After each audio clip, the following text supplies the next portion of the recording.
Hello everyone, long time no see, but I thought I would kick off the 2023 Emilysgreendiary YouTube by giving you an updated plot tour because a lot has changed.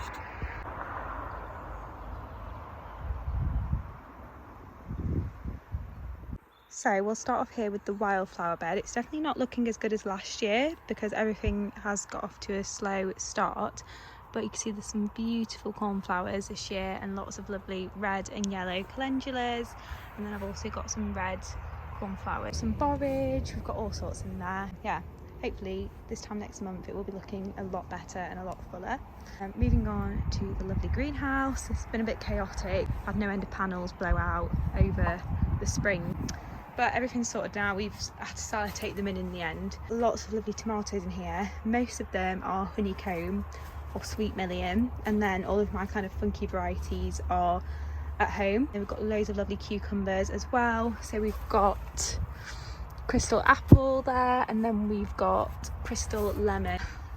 Looking very full, probably squeezed more into here than last year, but it's looking really good. My little deck chair, and then onto this bed. This is looking a lot better than it was last year. So we've got loads of potatoes, we've got sunflowers, gladioli bulbs dotted around. This is basically, if I've had anything spare, this is where I'd put the spare plants. We've got an echinacea, another sunflower, lavender. We've also got some strawberries hiding under there, but they're first year plants, so they won't do anything this year. Yeah, this bed is looking really good, and then that thing in the middle is my little mini composter. Moving on to this bed, we've got a row of beetroot, and then spinach, another row of beetroot, and then spinach again. And I'm trying to do succession sowing, so we've got some more spinach that's just been sown there, and more beetroot along here as well. I've got some spare Lolo Rosso lettuce, which you'll see more of later, and then we've also got some onions. This is a little flower bed, so we've got lots of zinnia and scabious here. Then we've got loads and loads of dahlias dotted across the middle, which are all doing really, really well. And then we've got lots of nasturtiums, we've got snapdragons in there as well. I think that's everything for them. Yeah, the snapdragon's doing really well. Pinch them so they're getting really bushy.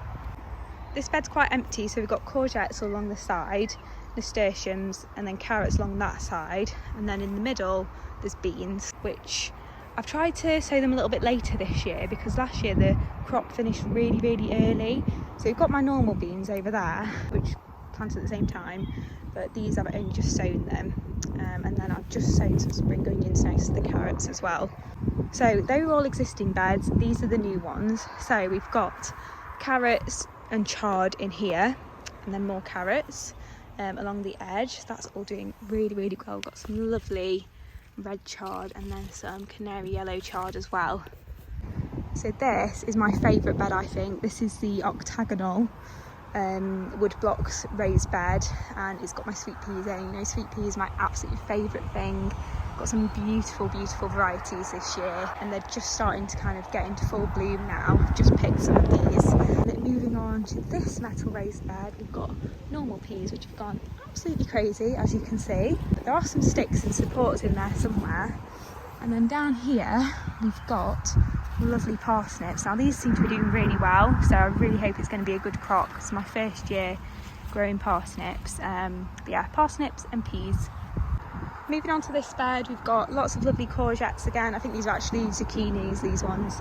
And then we've got lovely lettuce, which hopefully, fingers crossed, has stayed okay. And the slugs haven't found it yet. But yeah, lots of lovely lettuce, and then some more Lolo Rossa there.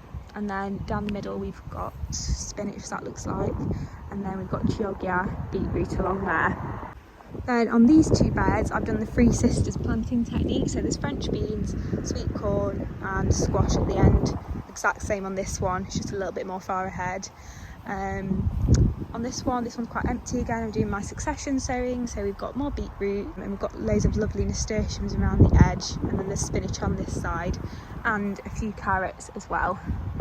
So last but not least, we've got squash along here, climbing up these lovely hoop trellises, and then we've got lots of zinnia, and then again more dahlias.